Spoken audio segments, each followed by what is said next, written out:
Mdzina la Atate ndi la Mwana ndi la Mzimu Woyera. Amen. Ndikulandiraninso abale pano pa Tiyankhuleni Ambuye, pamene Mulungu amatiyankhula ndi kuyenda nafe. Mulungu wathu samangotisiya kunena kuti ziyendani dziko lino opanda kutiuzira masala ena ndi ena. Buku la Yesaya limanena kuti ukakhala ndi Mulungu moyo mwako susowa ukusogoza ndi kuyankhula. Amanena kuti uzamva, ndipo uzamva chakumanja kwako, chakumanzere kwako, akuza kuti njira ndiyo isate imeneyo. Lero tikufuna kuti tipitirize kukonzekera nyengo yathu ya Christmas kuzira mu nyengo ino ya Advent.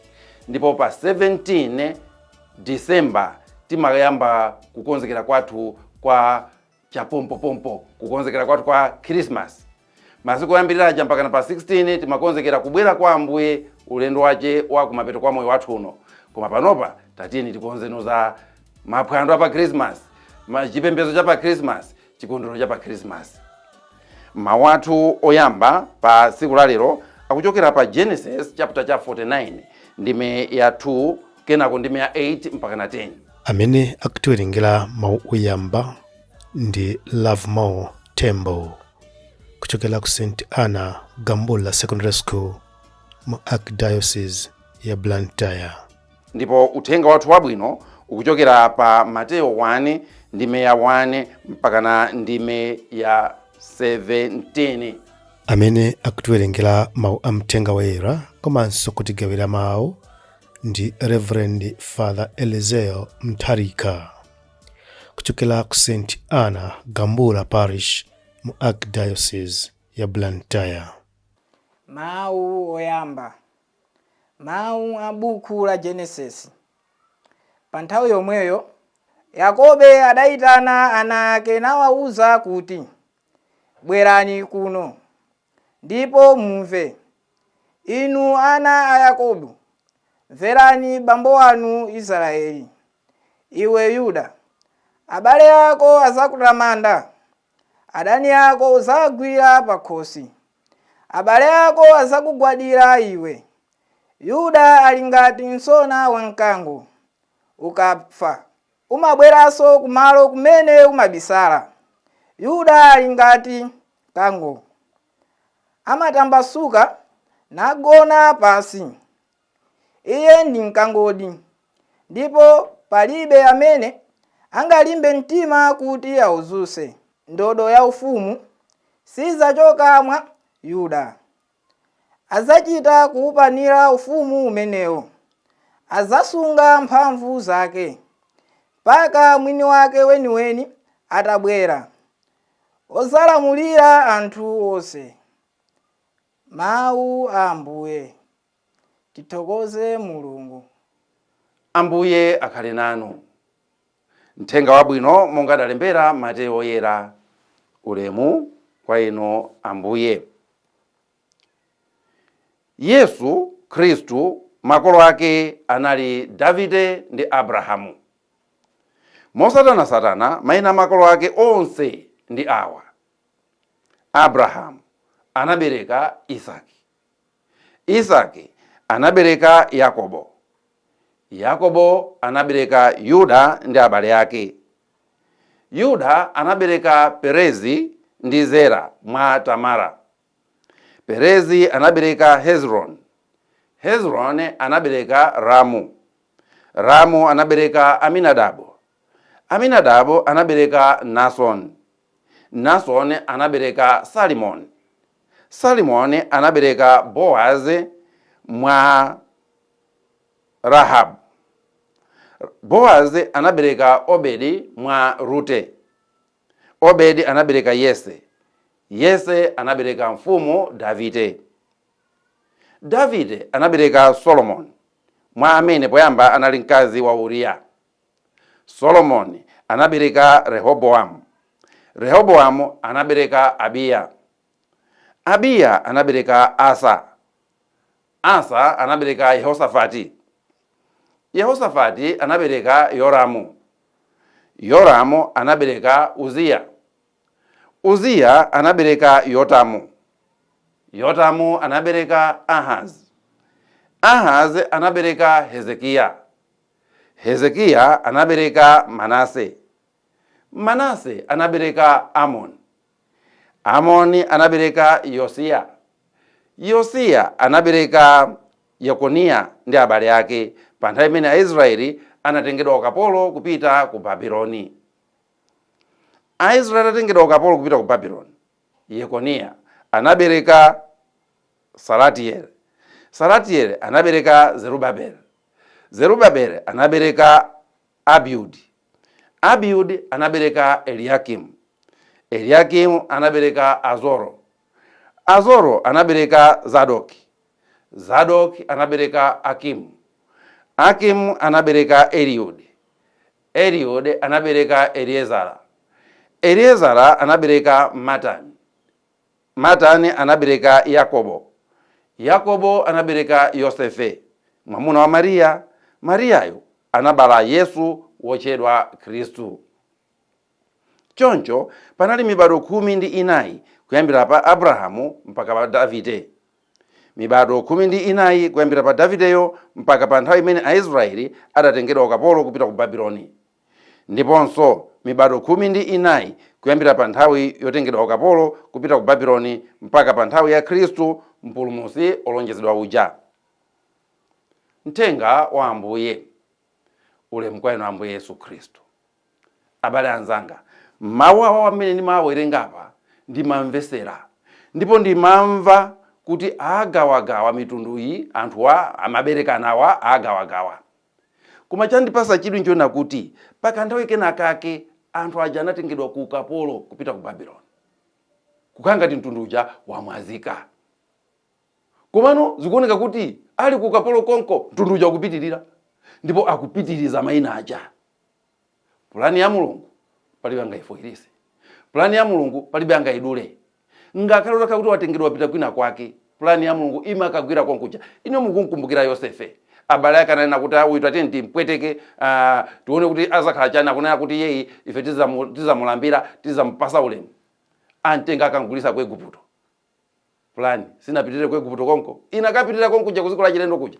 Ndiye iniyo muzamadanda ule wino wacha kakhala kunena kuti waponya masupanala m'masipokosi mwanu, osamadandala nazo. Ngati ndi pulani ya Mulungu konko wakutumiza niko ikakhalako, ikapitirira pulani ya Mulunguyo. Chachikulu kusegula maso. Chachikulu kusegula maso. Nchifukwa yake mawu athu oyambaja mumva kuti Yakobo aziwisa anthu za mmodzi mwa ana ake otchedwa Yuda.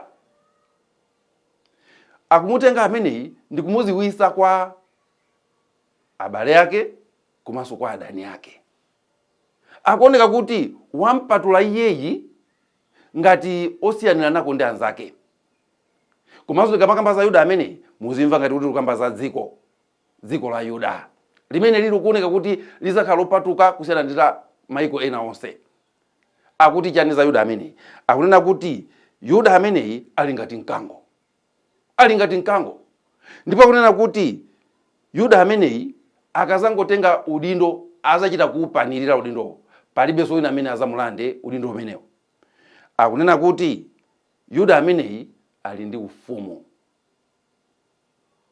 Ndipo kamba za Yudayo akunena kuti abale ake onse azamgwadira. Abale ake onse azamgwadira. Ndipo akunena kuti adani ake onse azagwira pakhosi. Kusonza kuti chani? Azakhazika chete. Adani ake onse azakhazika chete. Mawu amenewa akutikumbusa zonena kuti ifeyo tikamakhala ngati anthu, tiziwe kuti tili ndi ulemerero wathu, ndife osankhidwa ake a Mulungu. Komanso mawu omwewa atipase kunyadira dziko lathu. Kodi inuyo mukakhala ndi kumaponya maso pasogolo Malawi mmamuona dziko lotani? Chifukwa mawu oyambawo chimene akupanga akunena kuti pa nthawi yomweyo, pa nthawi imeneyo akuponya maso kusogolo.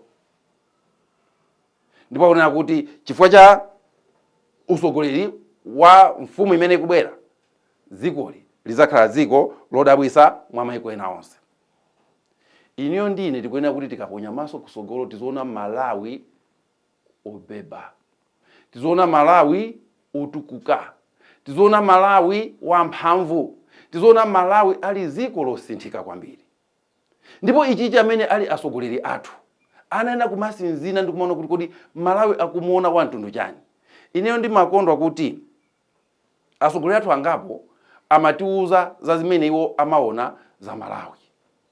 Ena nakuti ayi Malawi akasinzina amaona kusanje kukoneka mwakuti mukukumbukira Bingu amati ndikasinzina I dream in color about Malawi. Asogoleri nakuti ayi ndikufuna kuti dziko lino likhale Singapore. Ena akuti ayi dziko lino ndikufuna likhale Canaan. Chimene chinchofunika kuti uzikhala ndi masomphenya ona kuti kodi dziko liti kulifunira zinthu za mtundu chani. 8 kwangokhala kuti mwina ena amapereka zifanifani zimene zili mwina zoti sanazionepo, koma tikuyenera kukhala ndi picture yabwino ya dziko lathu.